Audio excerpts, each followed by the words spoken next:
Murakkottanchenai Ramakrishnan mission வித்தியாலயத்தில் மாணவர்களை மீண்டும் பாடசாலைக்குள் இணைத்துக் கொள்ளும் நிகழ்வானது முரக்கொட்டாஞ்சேனை ராமகிருஷ்ணன் மிஷன் வித்தியாலயத்தில் இன்று 10ஆம் தேதி இடம்பெற்றது.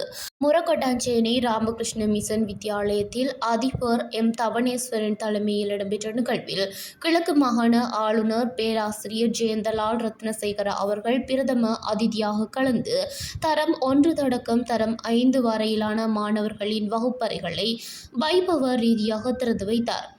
அறிவுக்கான புதிய பாதை திறக்கப்படுகின்றது என்ற தொனிப்பொருளில் மாணவர்களை மீண்டும் பாடசாலைக்குள் இணைத்துக் கொள்ளும் நிகழ்வாக இந்நிகழ்வு இடம்பெற்றது. இந்நிகழ்வில் மட்டக்களப்பு மாவட்ட அரசாங்க அதிபர் ஜே.எஸ். அருள்ராஜ், கிழக்கு மாகாண கல்வி அமைச்சின் செயலாளர் கே. குணநாதன், கல்குடா வலய கல்வி பணிப்பாளர் டி. ஆனந்தரூபன், மாவட்ட அபிவிருத்தி குழு தலைவரின் இணைப்பு செயலாளர் கே. திலீப்குமார் உட்பட கல்வி திணைக்கள உயர் அதிகாரிகள் என பலரும் கலந்து கொண்டனர். இப்பாடசாலையானது கடந்த யுத்த காலத்தில் இராணுவ முகாமாக பயன்படுத்தப்பட்டு வந்தது.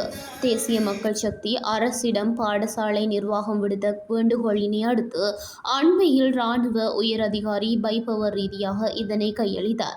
பாடசாலையானது மாணவர்கள் கல்வி கற்பதற்குரிய அடிப்படை வசதிகளற்ற நிலையில் காணப்பட்டது. பின்னர் கல்வி அமைச்சு மற்றும் பிரதேச நன்கொடையாளர்களின் நிதியுதவியுடன் புனருத்தாரணம் செய்யப்பட்டது.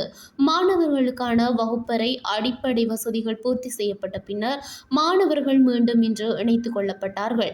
35 வருடங்கள் கடந்த பின்பு இப்பாடசாலையில் மாணவர்கள் உள்நுழைந்து கல்வி செயற்பாட்டில் ஈடுபட்டமை பிரதேசத்தில் மக்கள் மற்றும் மாணவர்கள் மத்தியில் மகிழ்ச்சியை ஏற்படுத்தியுள்ளதாக தெரிவித்தனர்.